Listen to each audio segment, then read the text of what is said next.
अस्सलाम वालेकुम, खुश आमदीद, सुबह खैर तमाम देखने वालों को। प्रोग्राम का नाम है गुड मॉर्निंग कराची और मेरा नाम है मोहम्मद यासिर। नजरीन, प्रोग्राम गुड मॉर्निंग कराची में मुख्तलिफ नौइयत के मामलात पर गुफ्तगू की जाती है। अवामी नौइयत के मामलात और मसाइल अमूमन प्रोग्राम में ज़ेर बहस आते हैं और माह मुबारक में जिन मौज़ूआत पर गुफ्तगू हुई है उसमें मुल्की जो सियासी और मौशी सूरत हाल है वो पेश पेश है।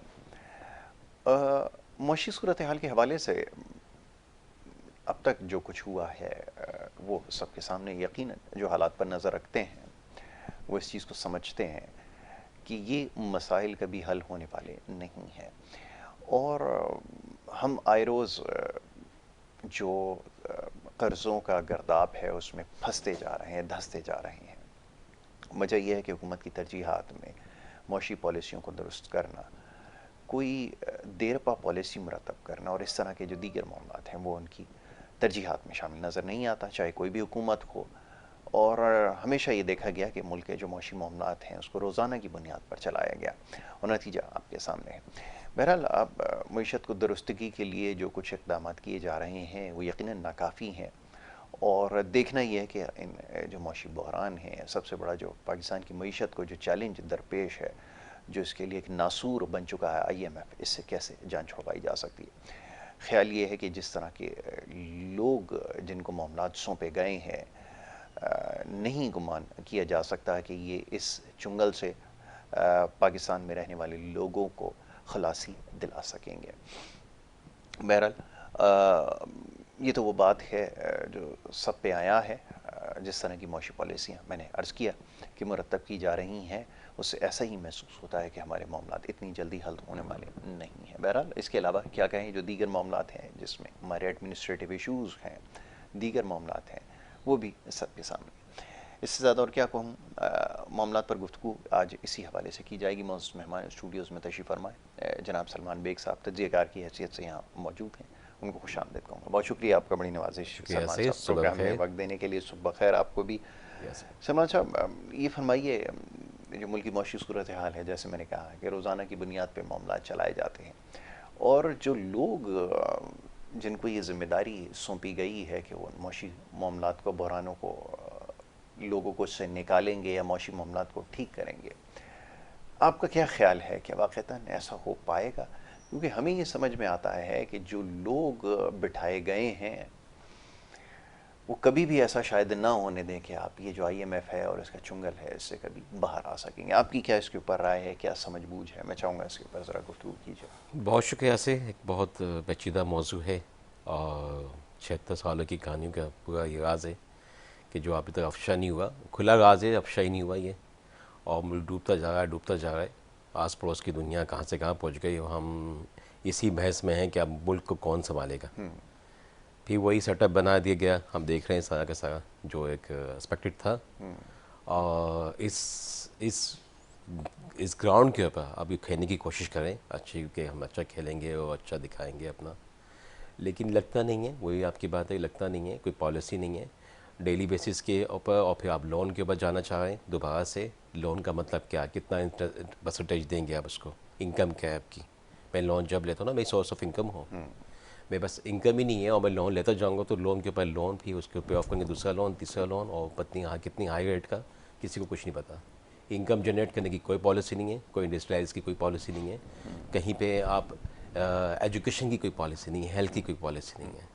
हमने 60s में या 55 में यानी कराची या सिंध में दो यूनिवर्सिटियाँ देखी थी, आज वही तक है। गवर्नमेंट की 2 यूनिवर्सिटियाँ हैं माशाल्लाह से, अब वो कायम दायम है। अब तो कराची का हक ही नहीं है, 2% 3% रह गया उस पर कराची वाम का हक जो है, और बाकी वो NTS से और दूसरे शहरों से दे दी जाती सीटें पॉलिटिकल बेस के ऊपर। कराची के शहरी स्टूडेंट बच्चे जो हैं वो दर बदर फिरते रहते हैं। यहाँ हाई-फाई प्राइवेट यूनिवर्सिटियाँ देखें, यूनिवर्सिटी के नाम पे जो डब्बे डब्बे खुले हुए हैं हर जगह पे गली मोहल्लों में, या तो उनकी हाई फीस पे करें वो, और जहाँ एजुकेशन नाम की तो चीज़ नहीं है, जिस प्रोफेशनलिज्म है उनके अंदर वो पैसा बनाते हैं और बिल्कुल बस सही कहा लूटते हैं। आपने, ऐसा ही। कोई क्वालिटी ऑफ एजुकेशन नहीं है, there is no quality of education, there is no health policy, there is no environment environment policy. Policy. But जो हेल्थ के साथ इस यूनिवर्सिटीज़ में ऐसा होता है ना कि आप यूनिवर्सिटीज़ में आप गेम ऑर्गेनाइज कराते हैं, डिबेट ऑर्गेनाइज कराते हैं, फिर उसमें से आप इकोनॉमिक्स निकालते हैं, उसमें से स्पोर्ट्स पॉलिटिक्स के होती निकालते हैं, है। पॉलिटिशियंस निकालते हैं। लेकिन ये जो कोने कोने पे आप जो प्राइवेट यूनिवर्सिटियाँ खुल गई हैं, इनमें कौन सी ऐसी पॉलिसी है बाहर जाने का रास्ता दिखाया जा रहा वो सिर्फ और सिर्फ हम लोग पैदा कर रहे हैं, हम लोग एक्सपोर्ट करते हैं बहुत अच्छे अपनी आवाम, और वही आज अब वही पॉलिसी है। और उसकी पॉलिसी पर जो गवर्नमेंट जो उनके मार्क्स आते हैं वो उस पर भी हमने देख लिया है कि इनका हक नहीं है, इनका कोई वजूद नहीं है, इनको कैसे तस्लीम करें। भाई आप घर के धक्का देके निकाल दोगे, लेकिन घर की याद तो आएगी, अपना ही घर है, किसी के बाप की हिम्मत नहीं है कि आप उसको मना कर दें। अगर अपनी मुहब्बत वतन दिखाता जाने के बाद भी तो आप बोलते हैं आपका हक ही नहीं बनता। और दो वहाँ से शेर के बच्चे आते हैं, बाहर से लंदन से आते हैं जो मफरूद हैं, और उनकी मिनटों के अंदर केस ख़त्म करके उनको दूध के धोखे और बते जाए सर आप तो किंगडम है इस मुल्क में, तो किंगडम दे दिया जाए। किंगडम तो वाकई अगर अब इनडायरेक्टली तो हम देख ही गए ना, तो किंगडम तो है ही सबका इनका। तो ये नासूर जो हमारे ऊपर छा गए हैं, इसको हम नहीं हटा सकते ना। अवाम ने कोशिश कर ली, एक कोशिश कर ली, जिसे कहते हैं कि 21st सेंचुरी की कोशिश कर ली। अवाम ने वोट दिया, वोट के साथ जो हुआ, अब अवाम रोडों पे आएगी, फिर उनको उठा के जेलों में डाल देंगे, मार देंगे, गायब कर देंगे। ये कितने सालों से, आज से नहीं हो रहा, ये 50 से हो रहा है पाकिस्तान के अंदर। 52 से ये स्टार्ट हुआ, आई थिंक सो। और उसके बाद से ये आज तक 2024 में भी हम यही देख रहे हैं, यही चल रहा है और यही होता आ रहा है। आवाम के बारे में सोचना इनके लिए तो अलग दूर की बात है। ये सोचते हैं कि कल की जो पॉलिसी का हमने हिसाब बनाया था, अब इसमें परसेंटेज कितना निकल रहा है हमारा। ये वो पॉलिसी बनती है जिसमें परसेंटेज निकलता है। IMF के नाम पे खेल के ये मीडिया में लगा के ये अपनी डेली बेसिस पे अपनी इनकम जनरेट कर रहे होते हैं, और अपने बजट, अपने वो प्रोजेक्ट्स जो ला रहे होते हैं, और उसमें देखते हैं कितना पैसा। अभी CM पंजाब जो उन्होंने एकदम बड़ा 52 प्रोजेक्ट दिए, वो इमरान खान की जो प्रोजेक्ट थे सारे उसको लेके चल रहे प्रोजेक्ट को, तो उस पर उन्होंने, अब लाजिम बात है वो प्रोजेक्ट्स तो पैसा बनाना है तो आप प्रोजेक्ट्स बनाए कि मैं ये प्रोजेक्ट्स, ये भाई आप उसमें हेल्थ पॉलिसी क्या दे रहे हैं, एजुकेशन पे क्या फोकस हो रहा है, बिजनेस पे क्या फोकस हो रहा है, इंडस्ट्रियलाइज पे क्या फोकस हो रहा है, उस पर काम करें कि या आपने फिर अगर कट डाउन कर दिया। आज हमें ज़रूरत है बेसिकली कट डाउन करने की, अपने एक्सपेंस कट डाउन करें, अपने आप को देखें कि मेरा जनरेट में इसे ₹5 और मैं 15 पे खर्च कर रहा हूँ, तो मैं कट डाउन करके कम से कम उसको 9 पे लेके आऊँ, 8 पे लेके आऊँ, कि मुझे इतना ही कर्जा लेना पड़े जितनी मेरी ज़रूरत है, यानी जितनी मैं इसमें अपने आप ख़त्म कर दी अपनी सारी एक्स्ट्रा एक्सपेंडिचर, अपनी एक्स्ट्रा चीज़ें जितनी भी होती हैं। और डेवलपमेंट के जो प्रोग्राम्स हैं, हम क्यों नहीं इस काम को 1 साल के लिए फ्रीज कर दें, पूरे पाकिस्तान के, तमाम पाकिस्तान के 1 साल के लिए जितने भी डेवलपमेंट प्रोग्राम्स हैं सीज कर दें। नहीं है पैसे, पाकिस्तान तो चलेगा, कम से कम कर्जा तो नहीं पड़ेगा हमारे ऊपर। इस तरह से हम कम से कम एक वो जो इमीडिएट काम है वो कर सकेंगे, एजुकेशन पॉलिसी पे फोकस दे सकेंगे, हेल्थ पे फोकस दे सकेंगे।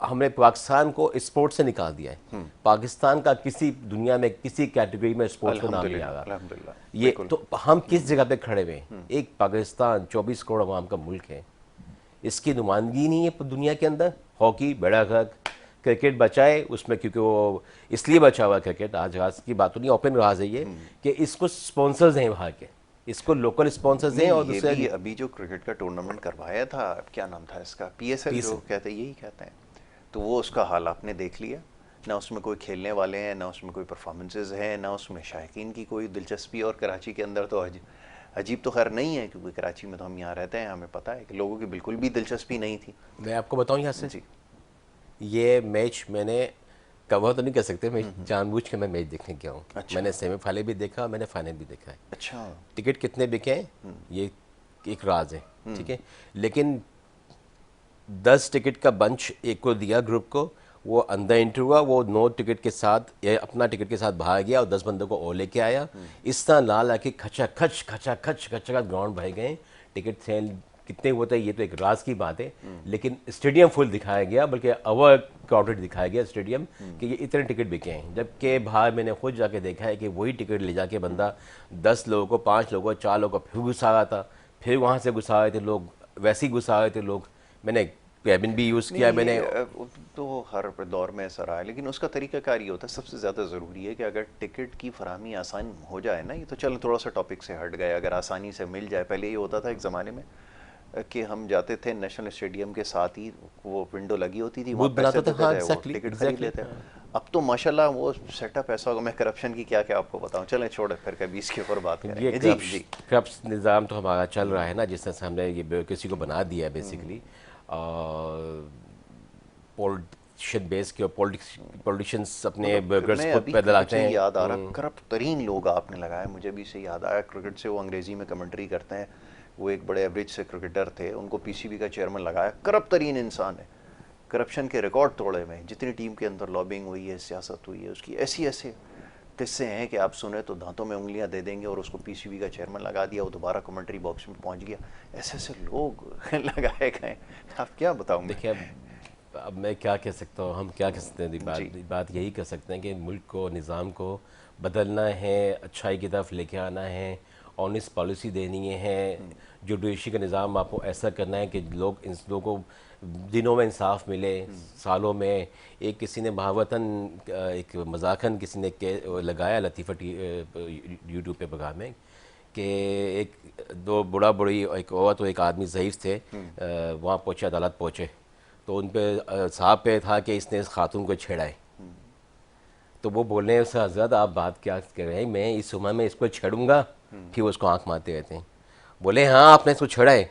तो बोले आप अच्छा इस केस की बताएं तो सही, आप केस को आप कहाँ कब ख़त्म करेंगे ताकि हम अपनी ज़िंदगी में नॉर्मल तो जाएं। और आपको पता है ये केस कब शुरू हुआ था? बोला 16 साल की उम्र में शुरू हुआ था केस मेरा ये, अभी 6 ईयर्स का केस। अभी भी मैं इसको छेड़ तो रहा हूँ, अभी केस वही चला है, अब नया केस तो कोई चला था मुझ पे। तो केस 46 साल में बचा का केस वो करता था छेड़ने का, 6 ईयर्स का था। हम ये जुडिशरी के नहीं, निज़ाम रिकॉर्ड है। तो हमने ऐसे ऐसे बनाए कि हमने सज़ाए मौत के अंदर मुकदमात में लोगों को अंदर किया और जुर्म साबित नहीं हुआ। और ये बात पता चलते चलते 60 साल गुजर गया, उसके बाद ख्याल आया जब उसके केस का नंबर आया कि वो तो गुजर भी चुका है। और भी बहुत सारे ऐसे केस है कि जिसके बारे में अभी मैं पढ़ रहा था 2 दिन पहले, कि वो एक किसी रमज़ान के अंदर मेरे ख़्याल में खाने के ऊपर कोई एक अलामती कुछ सज़ा दी जाती है, मेरे ख़्याल में कुछ देर के लिए जेल में रखा जाता है। तो बहरहाल वो मुकदमा ऐसा हुआ कि वो 20 साल उसका फ़ैसला होने में गुजर गए। 20 साल के बाद जो है वो बंदा बाहर आया है।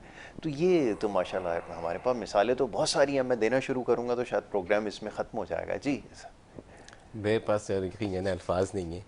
हमने अब मजाक बना दिया सिस्टम को, और इतना सीरियस टॉपिक है ये, इतना सीरियस है पाकिस्तान के लिए कि पाकिस्तान की बुनियाद इससे जमी हुई है।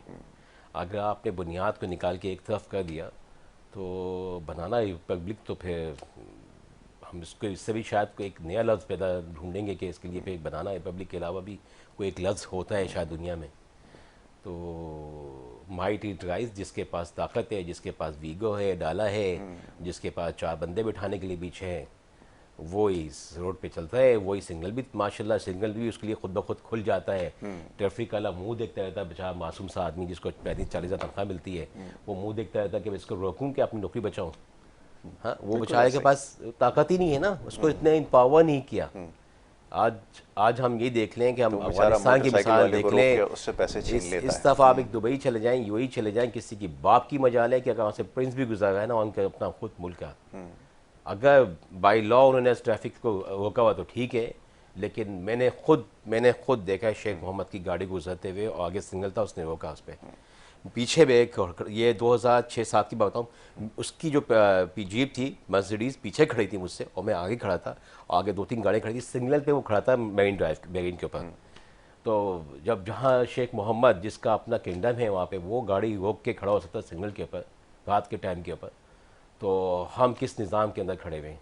पता नहीं किस निज़ाम को हम पैदा करना चाहते हैं, कैसे पॉलिटिशियन हम बना देते हैं, उनको ऐसे राइट दे देते हैं कि जिससे ये निज़ाम जो है ग़ुलाम बन जाता है। और ग़ुलामी हम देख रहे हैं इस मुल्क के साथ, जो ग़ुलामी आवाम के साथ जो उनको ग़ुलाम बना के रखा जाता है, ये 76 साल के बाद भी आज हम आज़ाद नहीं हैं। ना मीडिया आज़ाद है, ना पॉलिटिशियन आज़ाद हैं, ना ब्यूरोक्रेसी आज़ाद है, ना एजुकेशन आज़ाद है, ना हेल्थ आज़ाद है।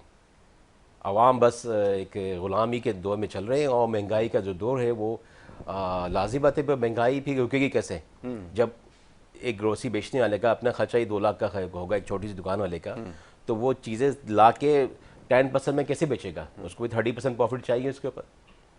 उसको भी अपनी अपनी एक्सपेंडिचर को मैच करने के लिए जो चीज़ें खरीद के ला के शॉप पे बेचता है, तो वो उससे उसी दाम बेचेगा, उसी प्राइस में बेचेगा। या एक सब्ज़ी वाला है, एक फ्रूट वाला, जो सुबह बच्चा उठ के जाएगा अर्ली मॉर्निंग और जाके मंडियों से अपने गोदामों से माल लेके आएगा, जहाँ भी होल सेल से लेके आएगा, तो वो लाके आपको फीसबिल्ला तो नहीं दे देगा। पहले 5-7% पे लोग काम करते थे, इवन ठेले वाले प्राइस टू प्राइस में काम करते थे। कहते हैं ना, हुई शाम घटे दाम। तो अगर आप ठेले पे, मैं तो शॉपिंग करता हूँ ठेलों की, मैं तो ठेले वाले से खरीदता हूँ, लेकिन मुझे वो जो मॉर्निंग का रेट होता है और शाम का रेट होता है, अब there is a no difference, there is a no difference. तो वो दुकान से ही जाके कहीं पे गाड़ी खड़ी करके अच्छी सी दुकान पे खड़ा होकर अपने इज्जत से सामान लेके निकल जाता हूँ मैं। अब वो ठेले की परचेज नहीं करती, क्योंकि वहाँ भी ठेले वालों का भी रेट वही है जो दुकान वाले का है। बिल्कुल ऐसा अब इस मुल्क को चलाने के लिए जिन बाजू की ज़रूरत है, जिन चीज़ों की ज़रूरत है, अब उसको उसको कहाँ से हम देखिए, जब तक हम निज़ाम को नहीं बदलेंगे, इंसाफ नहीं देंगे इस मुल्क को, आवाम को, तो जब तक ये निज़ाम ऐसे ही हमें ग़ुलाम बनाता रहेगा। और निज़ाम को बदलने के लिए एक विल चाहिए। कि आज से मैंने खड़ा होकर बात करनी है, जो भी हुक्मरान है, चलो आज आप जैसे तैसे बैठ गए, उसको बदलें। पहले वही बोलते हैं, वोट को इज्जत दो, वोट को इज्जत दो, बोल बोल के वोट को इज्जत दो। लंदन से आए, अभी सुना चंद दिनों में फ़्लाइट करने वाले हैं, तो भाई जाते जाते ही वोट को इज्जत का नारा दे दो। आपकी ख्वाहिशात के ऊपर हुकूमत तो बना दी गई आपकी दोबारा PDM2, जिसको आपको तो था PDM सिंगल मेजोरिटी मिल जाएगी, आपको नहीं मिली, आपके साथ भी धोखा हो गया। तो कम से कम लगा तो दो, नारा तो लगा दो, वोट को इज्जत दो। अब वो वोट को इज्जत दो, अपनी सीट का इज्जत का नहीं पता उनका कि उनकी सीट जो है वो उनकी सीट है कि नहीं है। अब वो ऐसा इज्जत मिली है, तो आप निज़ाम देख लें। निज़ाम सियासतदानों के, हमारे जमहूरी मुल्क है, हमारे सियासतदानों के हाथ में होना चाहिए। मैं नहीं कहता कि निज़ाम के सियासतदानों को हम बुरा कह के और उनको बितना करा दें, लेकिन आपके अंदर बुराई होती है एक लिमिटेशन तक। जब आप साइकिलों पे या बाइकों पे या गाड़ियों में घूमते थे, आज आपके पास पैसा इतना है कि आपको नहीं पता कि किस मुल्क में कितना पैसा पड़ा हुआ है आपके पास। लेकिन अब आप कम से कम बदलें कौम को। आपकी 75 उससे प्लस की एज हो गई है, और मोस्टली पॉलिटिशियंस हमारे जो है 70 क्रॉस कर चुके हैं। उनकी जो जनरेशन लाए वो, उसमें भी ऐसे लोग उन्होंने पैदा कर दिए हैं, वो नासूर हो गए मुल्क के लिए। अब वो, क्योंकि आपने घर में हराम का लुकमा खिलाया जाके, उस हराम के लुकमे से आप क्या समझते हैं कि वो बच्चा या वो बच्ची या वाइफ या भाई या माँ, वो कैसे अच्छा पैदा होंगे, कैसे अपने अंदर झाँकेंगे, जब मैं अंदर से खाया ही कुछ ऐसा नहीं है जिससे मेरा ज़मीर जागे, जिससे मैं जागूँ, या जिससे मैं बेसिकली मेहनत करके ऊपर आऊँ। बहुत आज आपने मेहनत करने का उसको आदी नहीं बनाया, तो वो कैसे ज़िंदगी मामलात को समझेगा, कैसे वो उस गरीब आदमी को, घर में काम करने वाले को, ड्राइवर को, फैक्ट्री में काम करने वाले की इज्जत करेगा, क्योंकि उसने तो वो काम करना सीखा नहीं। हमने प्रेसिडेंट ओबामा की बेटी को, मिशेल को, मैकडोनल्ड में काम करते देखा। वो मिशेल नहीं, उसकी बेटी नाम, मिशेल उसकी वाइफ का नाम है, वाइफ का नाम था वो मिशेल ओबामा। जो उसकी बेटी है, मीडिया ने कवर किया कि वो बच्ची फला सिटी के अंदर मैकडोनल्ड में काम करी, प्रेसिडेंट ऑफ अमेरिका। ओबामा साहब प्रेसिडेंसी के बाद जाके जॉब तलाश कर रहे थे किसी लॉ फर्म के अंदर, कि मुझे जॉब मिल जाए कि अपनी ज़िंदगी में कंटिन्यू कर सकूं। तो हम किस बेशर्मी से इस मुल्क को लूट के और महलात देखते हैं लोगों का। अवाम है, सबके पास एक राइट ऑफ वो होना चाहिए। या आपने, जब आप खिदमत करने आए, मैं एक मिसाल दूँ मुझे। अच्छा, एक ब्रेक मुझे यहाँ पर लेनी, एक छोटी सी ब्रेक ले रहा हूँ, और अब ब्रेक के बाद इस गुफ्तगू को जारी रखेंगे। आप देखते रहिए program good morning Karachi.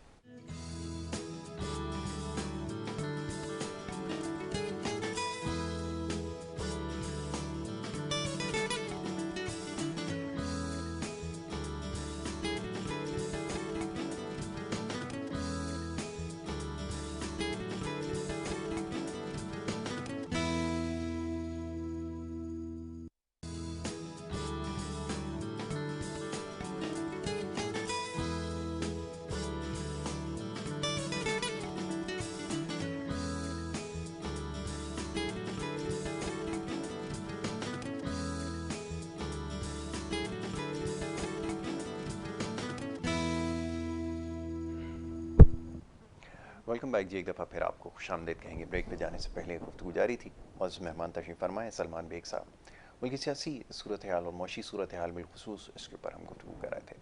Salman साहब, कुछ देर पहले आप मिसाल देने की कोशिश कर रहे थे। आपने बड़ी अच्छी बात कही कि जिन ममालिक की हम मिसालें देते हैं, उनके हुक्मरान जब वो अपनी मुद्दत मुलाजमत पूरी कर लेते हैं तो फिर वो जाते हैं, एक आम आदमी की ज़िंदगी गुजर बसर करते हैं। लेकिन यहाँ तो जो तर्ज़ ज़िंदगी है, क्या उसके बारे में कहा जाए, जो अय्याशियाँ हैं वो ख़त्म होने का नाम ही नहीं ले रही। ब्यूरोक्रेसी के जो यहाँ पर अय्याशियाँ लल्ले तलल्ले हैं, दुनिया में इसकी नज़ीर कहीं नहीं मिलती। मतलब आप देखें कि जिसकी एक तनख्वाह लाख रुपए भी नहीं है, 4-4, 5-5 करोड़ की गाड़ियों में, 16-16 करोड़ की गाड़ियों में यहाँ पे आपको दंदनाता हुआ नज़र आएगा सरकारी नंबर प्लेट पे। यही इस मुल्क का हाल है। क्या किया जाए, कैसे ये उम्मीद रखी जाए इनसे कोई खैर की कि वो निकालेगा। और चले अगर ये सारी चीज़ें हो भी रही है, उसके बाद भी अगर वो कॉम्पिटेंट हो तो चलो ये चीज़ उसको शायद जस्टिफाई कर सके। इनकॉम्पिटेंसी का आलम ये है कि मैं जब इनसे बात करता हूँ, आप यकीन करें अंग्रेज़ी के 2 जुमले नहीं है लिख सकते। और क्या इससे ज़्यादा कहूँ, बाकी की जो बात है वो आप ही मुकम्मल कीजिए। क्या कह सकते हैं, यहाँ से आपने सारी बात खुद कर दी और मैं इस पर क्या कहूँ। पूरा यहाँ ही एक वैसा सफ़ेद है सच कि यही सच है एक पाकिस्तान के अंदर। ब्यूरोक्रेसी हो गई, हमारी पॉलिटिशियंस हो गए, हमारे इवन हमारे डिफेंस के इदारे हो गए, इनमें मोस्टली जिनके पास पावर आती है और उसके बाद उनकी जो ज़िंदगी दिखी जाती है। एक रिटायर्ड जनरल के हमने देखा 12-12 अरब की जो एसेट्स निकले हैं, कहीं से ये कोई जस्टिफाई कोई बंदा कर सकता है, कोई उसको आंसरेबल कर सकता है इस मुल्क के अंदर कि क्या ये आपके असासे जो बने थे, आपने सर्विस ज्वाइन की, आपके आबा अजदाद। मैं सेल्फ मेड आदमी हूँ। आज जो जब से अपनी 27-28 साल की लाइफ के अंदर मैंने काम किया है, जो एक ही फील्ड में मेरी 27-28 साल लगे हैं, उसके बाद पहले भी मैंने जॉब की है। तो अगर उससे पहले मेरे असासे में वालिदैन के असासे नोट कर ली जाए, देख ली जाए और फिर मेरे देख ली जाए, तो उसको कंपेटिव लेंगे कि ग्रेजुअली कितने असासे बनाएं, कहाँ से बनाएं, क्या सोर्स ऑफ इनकम थी इसकी, है ना। आप एक एक एक चीज़ है, एक बुनियाद है, एक पत्थर है, उसमें उतना ही बोझ, उतना ही वज़न होगा ना जितना उसका एक्चुअल दिखता है। लेकिन अगर मैं उस पर एकदम मैं उसको रिचेस्ट पर्सन बना दूं, जैसे कि दावा था कि मैं तो कोई पाकिस्तान में क्या दुनिया में क्या पाकिस्तान कोई एहसास नहीं है, उसके बाद अरबों खरबों के एहसास निकल आते हैं। ये एक छोटी सी मिसाल हम दे रहे हैं। ये हम यहाँ सिंध में भी दे सकते हैं, पंजाब में भी दे सकते हैं, बलूचिस्तान का तो आप पूछो ही नहीं। जी। बलूचिस्तान में तो चलो हम यहाँ सिंध में, पंजाब में, इधर पाकिस्तान में बोल सकते हैं भाई तुमने लूटा, तुमने ये क्या। वहाँ तो आप बोल ही नहीं सकते बलूचिस्तान में। किसी बाप की मजाल नहीं है उनसे पूछ सकेंगे भाई आपके सही पास बात है। कल आप साइकिल पे थे, परसों आप बाइक पे थे, हवाई जहाज़ों में आ हाँ गए। आप हवाई जहाज़ों में आ रहे हैं। आप हवाई जहाज़ों में अभी क्या आपके आइलैंड हैं, आइलैंड बनाए गए हैं और क्या क्या नाम लें, किसके नाम लें। लेकिन बात यह है कि अफसोस यही होता है कि हमारे मुल्क के कुछ इदारे हैं जिनका काम होता है चेक एंड बैलेंस। और नैब बनाई आपने, नैब तो अब तो नैब में खास है ही नहीं, उसका तो नैब का तो नाम भी नहीं है नजर आता कहीं के ऊपर। पहले तो 2-3 साल उसमें दिख रहा था, 2-3 साल उसमें दाइयों दिख रहा था, नैब दिख रही थी। अब ये पिछले 2-2.5 साल में नैब कहीं ही नहीं थी। और अभी आगे जितना ये हुकूमत चलती है मुझे लगता है कहीं नैब भी नहीं है। IBA भी हुकूमत हमारा डिपार्टमेंट ख़त्म हो चुका है, FIA भी डिपार्टमेंट ख़त्म हो चुका है हमारा। उनको ख़त्म किया गया ना, पॉलिटिशियन से ख़त्म किया है। दावे अपनी जगह पे हैं, इदारे में ऐसे लोग बिठाए जाते हैं पॉलिटिशियंस के पॉलिटिक्स बेस के ऊपर, अपने पसंदीदा लोग बिठाते हैं अपने रीजन के अंदर, जो उन पे हाथ ना डालें, जो उनकी करप्शन ना पकड़े, जो उनको पूछे नहीं। एक हमारा DCs के पास, दूसरे ACs के पास हमारा एक इदारा होता है चेक एंड बैलेंस और प्राइजेस। वो प्राइजेस लिस्ट का जो चेक एंड बैलेंस था वो ख़त्म हो चुका है पूरे पाकिस्तान से। और अफसोस के बाद जो महंगाई है हमारी वो इसी की वजह से हुआ है। जो उनके हेड हैं, अब मैं किसी का नाम भी नहीं ले सकता, देना भी बुरी बात है, लेकिन बात यह है कि हम जनरल बात करते हैं कि उनको मुख्तलिफ उनका हिस्सा पहुंच जाता है और उस हिस्सा पहुंचने के बाद वो अपनी आंखें बंद कर लेते हैं और किसी दौरे पर निकल जाते हैं। मुख्तलिफ जगहों पे घूमते रहते हैं, अपने शहर में होते नहीं हैं, अपने दफ्तर में होते नहीं हैं। जो वो फैक्ट्रियों से या ग्रोसरी आइटम्स जो भी इंपोर्टर एक्सपोर्टर या लोकल मैन्युफैक्चरर उससे प्राइजेस पे बैठ के डिस्कस करें, उससे उसको बार्गेन कराएं, उसको प्रॉफिटेबल जितना प्रॉफिट कमा रहा है उससे उसकी कॉस्ट निकाल के आप देखें भाई कि कई आवाम को रिलीफ दे। इदारे तो हैं, ये पॉलिटिशियन काम नहीं है कि वो प्राइसेस कंट्रोल करें बैठ के, वो पॉलिसीज़ दे सकते हैं। उनको भी अपना हिस्सा चाहिए, अगर हम ये बात करेंगे उनको भी अपना हिस्सा चाहिए। लेकिन इदारे तो अपनी जगह एक है ना, जो नीचे से एक अफसर ऊपर आता है, उस नीचे से ऊपर अफसर जो आता है, आप अपने हेड के ऐसी हकामात के ऊपर आप एहतजाज क्यों नहीं करते, या ऐसे जगहों पे विजिट करके आपके सबके पास राइट, एक किसी भी इदारे का, किसी भी डिपार्टमेंट का, एक्साइज डिपार्टमेंट, किसी भी डिपार्टमेंट का एक बंदा हो, वो भी जाके प्राइस चेक कर सकता है कि अब इस एरिया में ये प्राइस क्यों हैं। आपकी मैन्युफैक्चरिंग, आपकी जो आपकी लोकल आइटम है, जैसे चीज़ मैन्युफैक्चर हो रही है, उसकी प्राइसिंग देख लें, प्रॉफिट देख लें, सैलरीज निकाल लें, उसकी एक्सपेंडिचर निकाल लें, उसके बाद भी 200% कमा रहा है वो बंदा। आपने प्राइस को कैसे फ्री हैंड दे दिया? ये मुल्क को वो कहते हैं बनाना रिपब्लिक। देखिए, अवाम का जो हक है अगर उसको नहीं देंगे तो वाकई मुल्क बनाना रिपब्लिक बन जाता है। अब हम उसको एक अवाम को रिलीफ, गवर्नमेंट बैठ के अपनी पॉलिसी बनाती है, कर्जे पे कर्जा ले रही है, लेकिन कम से कम लोकल को तो हम कंट्रोल कर सकते हैं ना। जो लोकल आइटम्स हैं, सब्जियां हो गई, दालें हो गई, नहीं, लेकिन ये गोश्त हो गया। जो फाइनेंस मिनिस्टर आपके लगाए गए हैं, उन्होंने तो आते ही सबसे पहले ही कहा कि इस मुल्क का सबसे बड़ा मसला ये है कि पीआईए को प्राइवेटाइज किया जाए।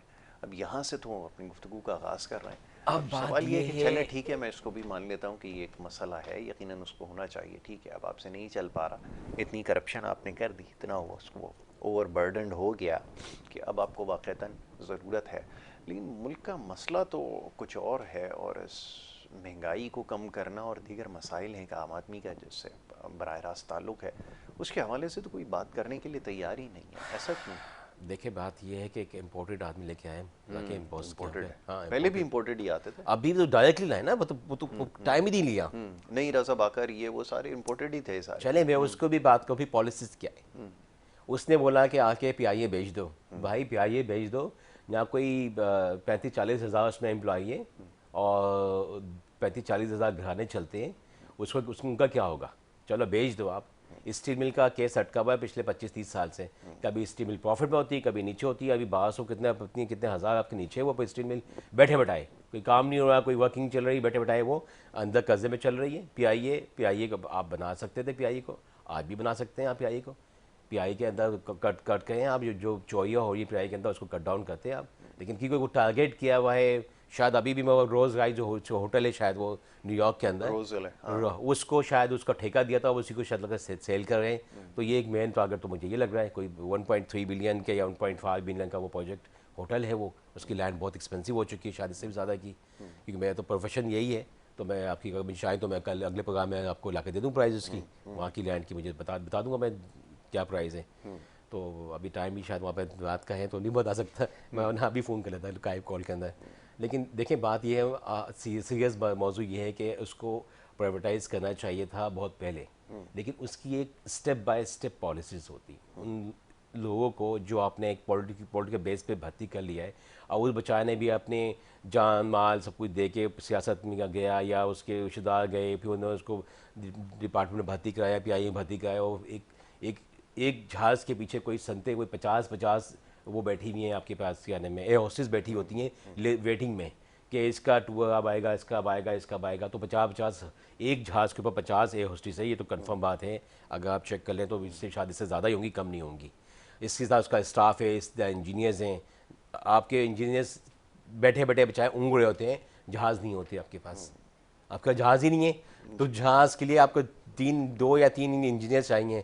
30 लिस्ट में बैठे होते हैं बचाए कि मेरा नंबर कब आएगा। तो वो अगर उसको एजुकेट नहीं होगा, अगर उसका नंबर आ गया और नई कोई सेंसर चीज़ें हैं, नई जो उसकी 20 साल की तालीम है, उसको कुछ पता ही नहीं है, तो उससे तो सिर्फ जनरल का मशीन उठा के टेस्ट करना है। भाई फिजिकल टेस्ट होता है, आपने सेंसर मशीन से तो टेस्ट कर लिया, कि फिजिकल टेस्ट भी होता है जहाज़ का, उसकी देखनी पड़ती है। अल्लाह रहम कर दे, मुल्क में हमारे हादसा होते हैं और कोई तहकीक नहीं होती है। मरे पायलट पे इल्ज़ाम लगा दिया जाता है कि वो पायलट की गलती थी, उससे जहाज़ क्रैश कर दिया, वो गया और कबर से उसके जाके उससे सवाल जवाब कर लो।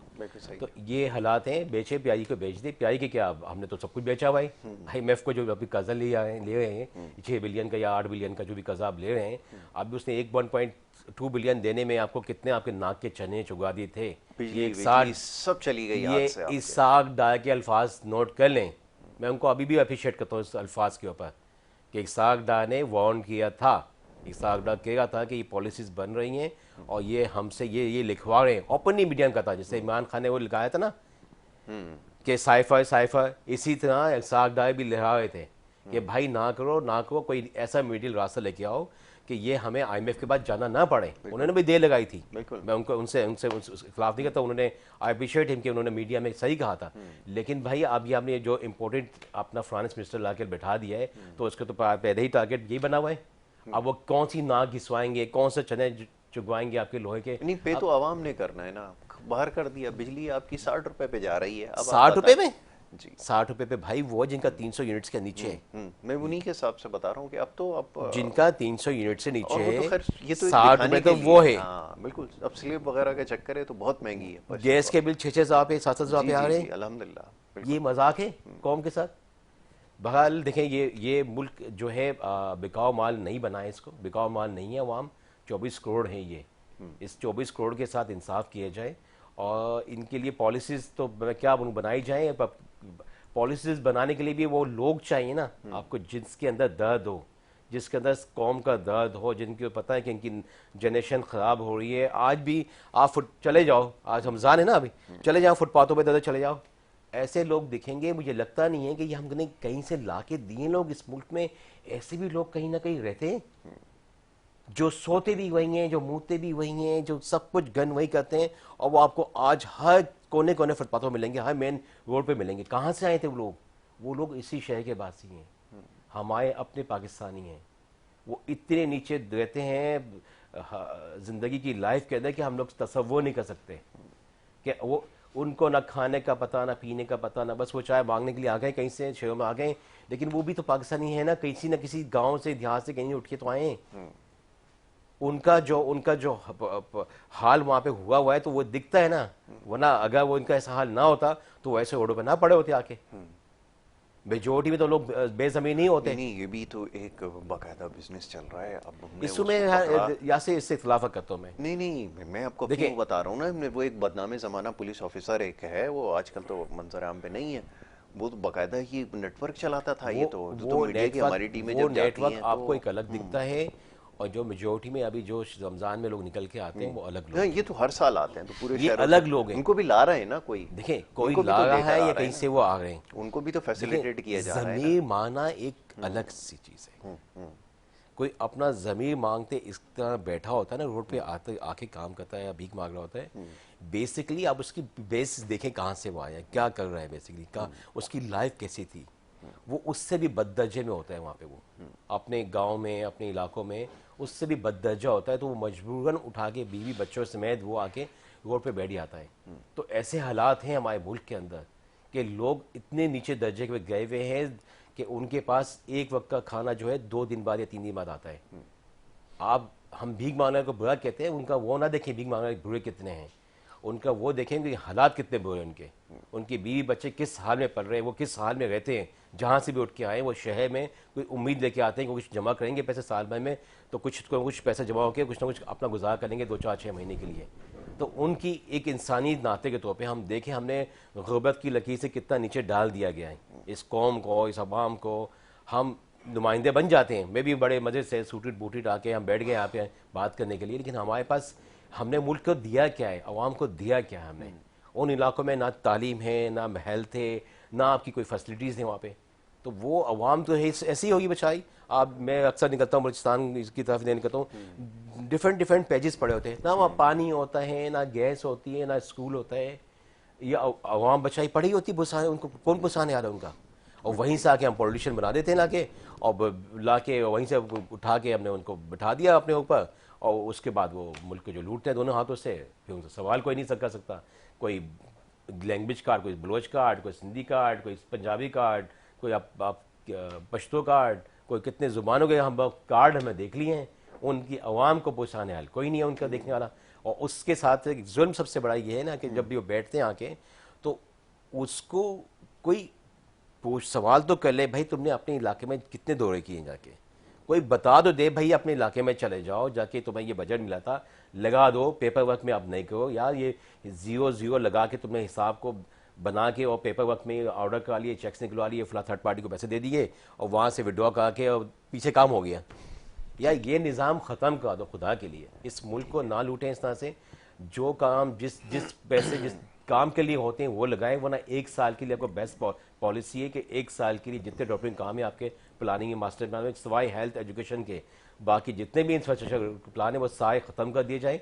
1 साल के लिए फ्रीज करें, आप रिव्यू करें, अपने खर्चे कट डाउन करें। ये 1200-1300 अरब रुपए हम गाड़ी को देते हैं, ये ख़त्म करें गाड़ियाँ भाई। सब अरबपति हैं, जितने ब्यूरोक्रेट्स हैं, जितने पॉलिटिशियंस हैं, जितने हमारे हमारे डिफेंस के दायरे के भी लोग हैं, सब अरबपति हैं। इनको उनसे वो गाड़ियाँ ली जाएँ वापस, उनको सेल की जाए गाड़ियों को, उनका ये पेट्रोल, फ्री गैस, फ्री बिजली ये ख़त्म की जाए। सैलरी लेते हैं भाई, सैलरी जब लेते हैं, एक हैंडसम सैलरी लेते हैं तो उनको बोलो गुजारा करें इसमें सैलरी में अपना।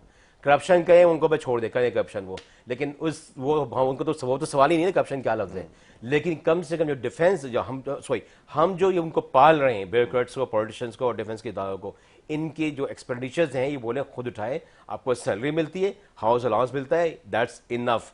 हेल्थ के आपके कार्ड बने हुए हैं, हेल्थ की भी आप जा सकते हैं उधर। लेकिन ये जो पेट्रोल और जो गाड़ियाँ, इसका ही 12-1300 आपका खर्चा है साल का, और उसको खरीदने के लिए एक डबल खर्चा है उसका। तो भाई अब यासिर घड़ी ना देखें, मेरे पास ख़त्म हो गया बिल्कुल। आखिरी जुमला रमज़ान के हवाले से अगर कोई मैसेज देना चाहें जो मुमलिकत में रहने वाले लोग हैं तो उनको दे दीजिए जी। देखें रमज़ान हमें देता है, रोज़ा हमें देता है तक़वा। अब आप इसको देखते हुए एक चीज़ को सोच ले कि ये भी हमसे एक ज़िंदगी, सांसें हैं तो सब कुछ है ना, बहुत खूब। सांसें हैं तो आपके पास दुनिया है, बादशाहत है। और कौन सा आदमी ऐसा है जिसके पास खरबों की जायदाद पड़ी हो, और ये जो सांस 2.5-3 वोल्ट आपका चल रहा है दिल के अंदर, जिस्म में चल रहा है, और ये निकल जाए, ये डाल दो वापस उसके अंदर। कौन सा ऐसा निज़ाम है, कौन सा ऐसा इंजेक्शन थे कि आपको वो डाल दे? कोई नहीं डाल सकता। अपने गिरबान में झांकें, देखें कि जिस्म आपका, आपकी रूट क्या चीज़ है। बड़े बड़े बादशाह चले गए, बड़े बड़े तुर्खाम चले गए, बड़े बड़े एम्पायर ख़त्म हो गए, उनकी बादशाहत ख़त्म हो गई। तो ज़िंदगी जब टटोलेंगे तो खाने की 2 वक्त की रोटी चाहिए, अच्छा लिबास चाहिए, अच्छा घर चाहिए। नोट, इससे एग्री है इस बात से। वहाँ तक बना दो आपने अपने जुर्म का इतना ना करो कि बच्चे भी उसमें चले जाएं, वो भी नागानी में बाद में जब सांस जारी हो, जब एहसास हो यहाँ पे मैं तो मर रहा हूँ। आज भी देखते हैं बड़े बड़े लोगों के बच्चे, हम जब उनके सामने आंखों से मर रहे होते हैं तो वो क्या कर सकते हैं उनके लिए? हेल्पलेस है ना। कितनी मिसालें देंगे हम कि आपने इतना एम्पायर खड़ी कर दी, वो मर गया, वो गाड़ी में मर गया, वो कार चलाते मर गया, उसी लग्जरी गाड़ी के अंदर मर गया, या घर में सांस ऐसा भी हुआ है कि लेटे और मर गए। बिल्कुल सही है। तो आप मौत तो आप देखें, आपकी वैसी एक चीज़ है जिसका आप इसका तो कोई पूरी जिंदगी की आप अपना असासा दे दें और बोलने के या 2 मिनट दे दें मुझे, या 1 मिनट दे दें, या मैं तो दिनों की बात नहीं कर रहा, मिनटों की बात कर रहा हूँ। तो आपकी ज़िंदगी तकाजा करती है कि हम आजी हैं। रमज़ान को देखते हुए इस आजी ज़िंदगी से तौबा करें और जितना कुछ अच्छा कर सकते हैं इस मुल्क के लिए, आवाम के लिए, तो खुदा करें। वक्त गुजर रहे, आवाम पिस रही है और इसको इससे निकालें। बहुत खूब। बहुत कुछ पॉलिसी बना दें ऐसी कि इंसान रिलीफ का सांस लें। बिल्कुल सही है। चलें सलमान साहब, मैं आपका बड़ा शुक्रगुजार हूँ कि आपने हमें प्रोग्राम में वक्त दिया। मुख्तसर वक्त में बड़ी अच्छी से रासिल गुफ्तगू की है। मुल्क की मौशी सूरत हाल के हवाले से तबसरा कर रहे थे मुअज़्ज़ज़ मेहमान सलमान बेग साहब।